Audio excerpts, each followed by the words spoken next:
On January 24th, the Chinese military confirmed that Zhang Youxia, the second highest ranking official in the Central Military Commission, and Chief of Staff Liu Zhenli are both under investigation. Xi Jinping ቁልፍ ከሚሏቸው ጀነራሎቻቸው መፈንቅለ መንግስት ተሰንዝሮባቸዋል። ለአሜሪካ በመሰለልና የቻይና ኒውክሌር ሚስጥሮችን በማሾለክ የተከሰሱት የቻይና ሁለተኛው ሰው የሚባሉት የጦሩ መሪ ወደ ዘብጥያ ተወርረዋል። በቻይና የኮሚኒስት ፓርቲና በህዝባዊ ጦር መካከል የተፈጠረው መቃቃር ሽን ከስልጣን ለማስወገድ ከጫፍ ደርሶ እንደነበር ተሰምቷል። በሁለት ሰዓት ልዩነት መረጃው ቀድሞ ባይደርሳቸው ኖሮ ሺ ጂንፒንግ ዛሬ ከስልጣን ተወገዱ የሚል ዜና እንሰማ ነበር። ስለ ቤጂንጉ መፈንቅለ መንግስትና በቻይና የሲአይኤን ሴራ በዝርዝር ይዘናል። አብራችሁን ቆዩ።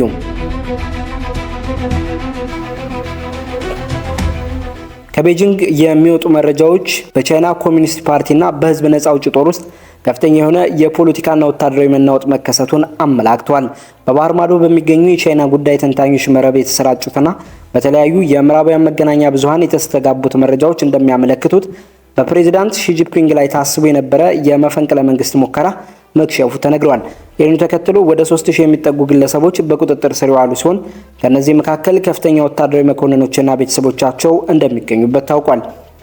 ፕሬዝዳንት ሺ ስለታሰበው ሴራ መረጃው የደረሳቸው እርምጃው ሊወሰድ 2 ሰዓታት ብቻ ሲቀሩት እንደነበርና ይህም ፈጣን ያጸፋ እርምጃዎችን በመውሰድ ሴራውን ለማክሸፍ እንዳስቻላቸው ተገልጿል።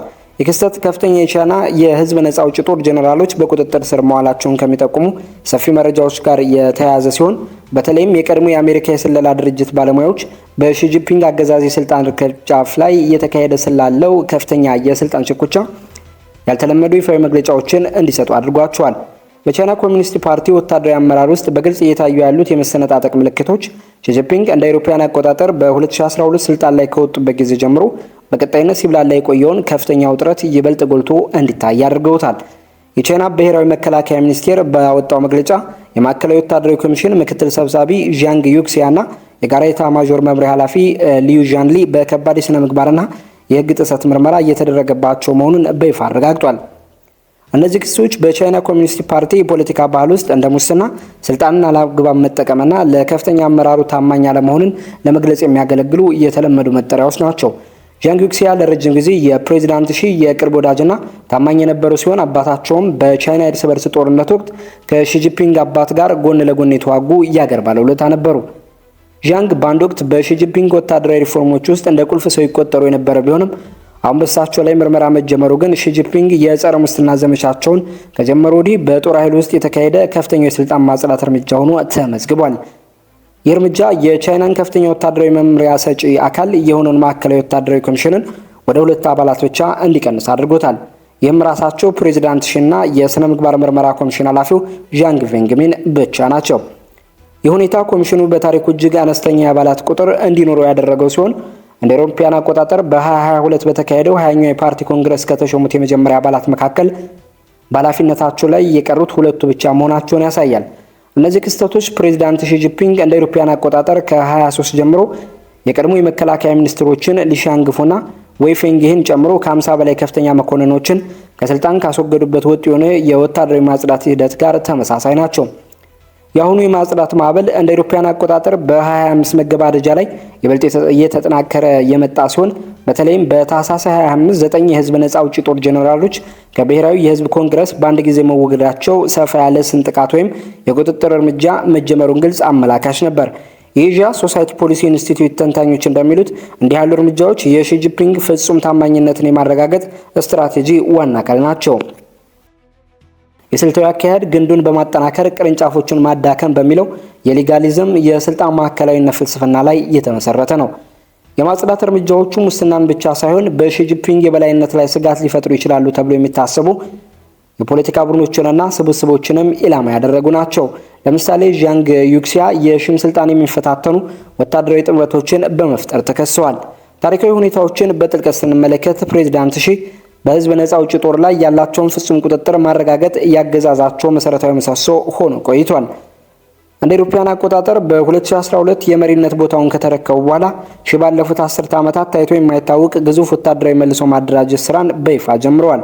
እንደ ታይዋን ባሉ አካባቢዎች ለወደፊቱ ሊነሱ ለሚችሉ ግጭቶች ጦርነቱን ዘመናዊ ለማድረግ የተቀናጁ ኦፕሬሽኖችን በማጠናከርና የተለያዩ የጦር ቀጠና አዞችን በመፍጠር ረገድ ከፍተኛ ጥረት አድርገዋል።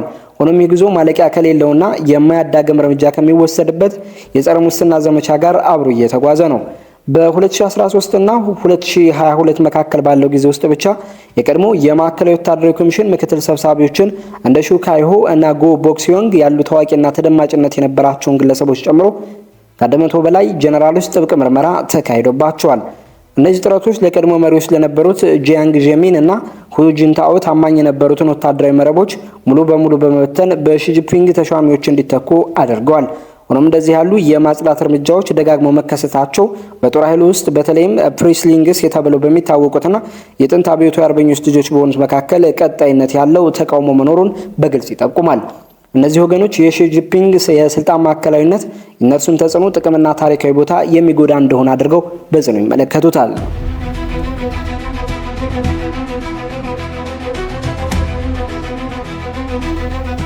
በ2025 ብቻ የቻይና ኮሚኒስት ፓርቲ ማዕከላዊ ስነ ምግባር ምርመራ ኮሚሽን ወደ 1 ሚሊዮን የሚጠጉ የመንግስትና የፓርቲ ስራ ኃላፊዎች ላይ የተለያዩ የአስተዳደርና የህግ ቅጣት እርምጃዎችን ወስዷል።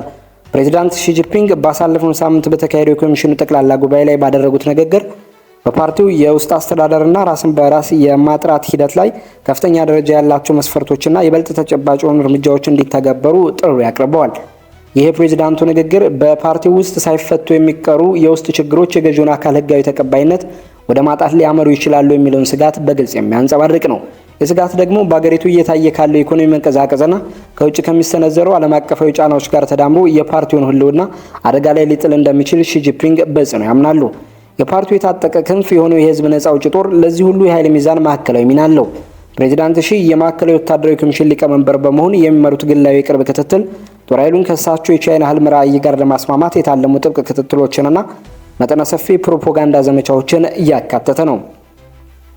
ይህ ቅርብ ጊዜው የስልጣን ማጽዳት እርምጃ ይበልጥ አይሎ የወጣው ከፍተኛ የጦር መኮንኖቹ ዣንግ ዩክሲያና ሊዩ ጂንሊ በቤጂንግ በተካሄደው የኮሚኒስት ፓርቲ የስልጣን ሴሚናር ላይ ባልታወቀ ምክንያት ሳይገኙ መቅረታቸውን ተከትሎ ነው።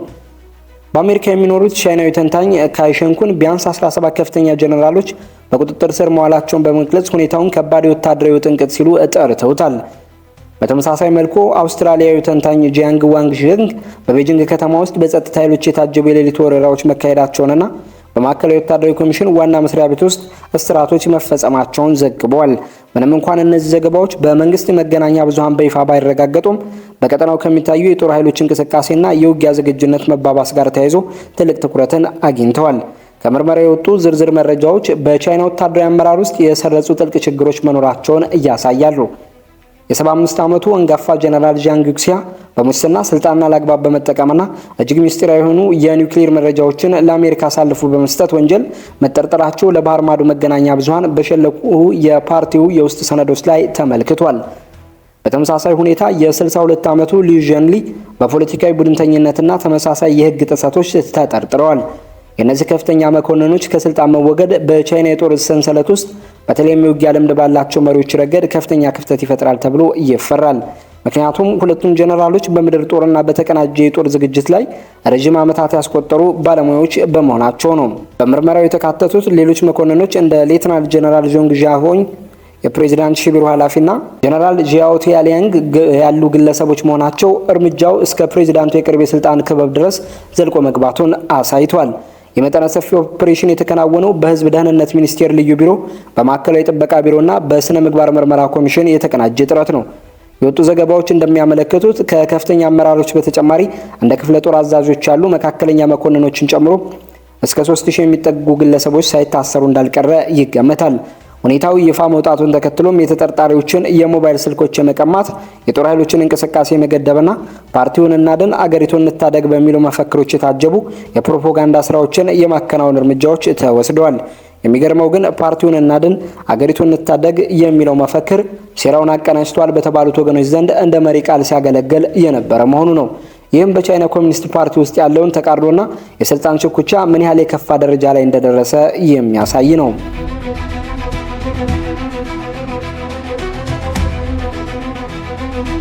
በቻይና ዋና ከተማ ቤጂንግ ውስጥ የመፈንቅለ መንግስት ሙከራ ተደርጓል የሚሉ እስካሁን በገለልተኛ ወገን ያልተረጋገጡ መረጃዎች በተለያዩ አቅጣጫዎች በከፍተኛ ሁኔታ እየተሰራጩ ይገኛሉ።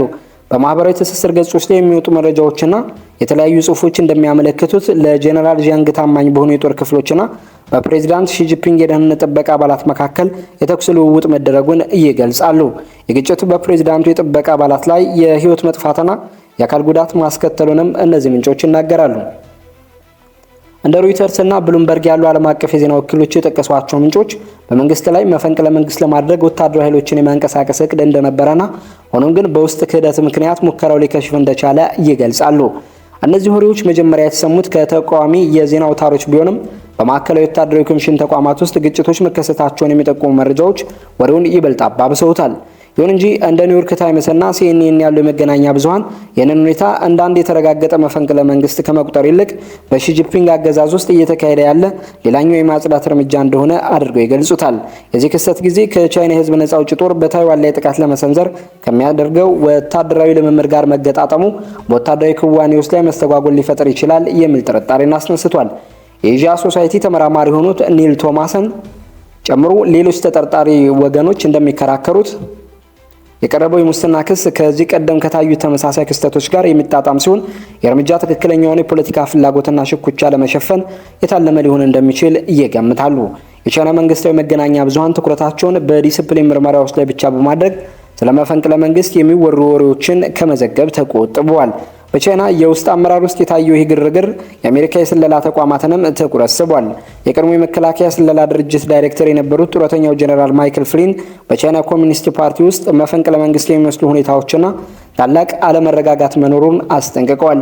ፍሊን አሜሪካ ላይ የሚመጣው ማንኛውም አይነት አለመረጋጋት ዝግጁ መሆን እንዳለባትም አሳስቧል። ጀነራሉ ካይሸንኩን ያወጣቸውን ዘገባዎች ዋቢ በማድረግ የሁኔታ በአሜሪካና በቻይና ግንኙነት ላይ ትልቅ አንድምታ ሊኖረው እንደሚችል ጠቁመዋል። ሌላው ቻይና ጉዳይ ተንታኝ የሆኑት ጎርደን ቻንግ በህዝብ ነጻ አውጪ ጦር ላይ ስላለው ቁጥጥር ያላቸውን ስጋት ገልጸዋል። የፔንታገን የ26 ብሔራዊ መከላከያ ስትራቴጂ ምንም እንኳን ቻይናን እንደ ቀዳሚ ስጋት ባይፈርጃትም በአመራር ለውጥና ሽኩቻ ውስጥም ሆነ አገሪቱ እያደረገች ያለውን ቀጣይነት ያለው ወታደራዊ እድገትና ዝግጅት ግን በትኩረት ተመልክቶታል። በአሁኑ ወቅት የአሜሪካ ማዕከላዊ ስለላ ድርጅት የቻይና ዜጎችን ኢላማ ያደረገ የመልመላ ስራ እያከናወነ መሆኑ አሜሪካ በቻይና ኮሚኒስት ፓርቲ ውስጥ ባሉ ስንጥቃቶች ላይ ያላትን ከፍተኛ ትኩረት በግልጽ አሳይቷል። በቻይና ኮሚኒስት ፓርቲ ውስጥ የተካሄደው ይህ የማጽዳት እርምጃ ጥልቅ የሆነ የስልጣን ግብግብ መኖሩን ያሳያል። ፕሬዚዳንት ሺጂፒንግ እንደ ዣንግ ያሉ የቅርብ አጋሮቻቸውን ከስልጣን ማስወገዳቸው በታማኝነት ዙሪያ ያላቸው ከፍተኛ የጥርጣሬ ስጋት ምን ያህል እንደከረረ ያሳያል። የእርምጃቸው የአብዮቱ ቀዳሚ ቤተሰቦች የሚባሉትንና የፓርቲውን አንጋፋ መሪዎች ይበልጥ ሊያራርቅ ይችላል። የቻይና ጦር እስከ 2030 ድረስ ከ1000 በላይ የኒውክሌር አረሮች ባለቤት ለመሆን የሚያደርጉ ዘመናዊ ማሻሻያ ጉዞ በዚህ በአመራር መካከል በሚታየው መስተጓጎል ምክንያት እንቅፋት ሊገጥመው ይችላል። ቀጣይነት ያለው ክትትልና የማጽዳት እርምጃዎች በጦር ኃይል ውስጥ ያለውን ሞራል ሊያዳክሙና ለጦርነት ያለውን ዝግጁነት ሊቀንሱት ይችላሉ። ከጂኦ ፖለቲካ አንጻር ሲታይ ያለ መረጋጋት የተከሰተው በታይዋን ዙሪያ ያለው ውጥረት በከረረበት ወቅት ነው። እንደ አሜሪካ ባለስልጣናት ገለጻ ከሆነ ሺጂፒንግ በ2027 ታይዋንን ለመውረር የሚያደርጉት ዝግጅት አሁን ከገጠማቸው የውስጥ መሰናክል ጋር መጋፈጡ አይቀሬ ነው። የአሜሪካ የባህር ኃይል ኢንስቲትዩት የ2026 የጦርነት ትንበያዎች እንደሚያሳዩት ቻይና በወታደራዊ ቅንጅት ረገድ ከፍተኛ ተግዳሮቶች ይጠብቋታል። ሰፋ ያሉ አደጋዎች፣ የኢኮኖሚ ተጽዕኖዎችንና ዓለም አቀፍ የአቅርቦት ሰንሰለት መስተጓጎልንም ሊያካትቱ ይችላሉ። እስካሁን ድረስ ባለው መረጃ መሰረት ምርመራው አሁንም የቀጠለ ሲሆን ተጨማሪ ስርዓቶች ሊኖሩ እንደሚችሉ ይጠበቃል።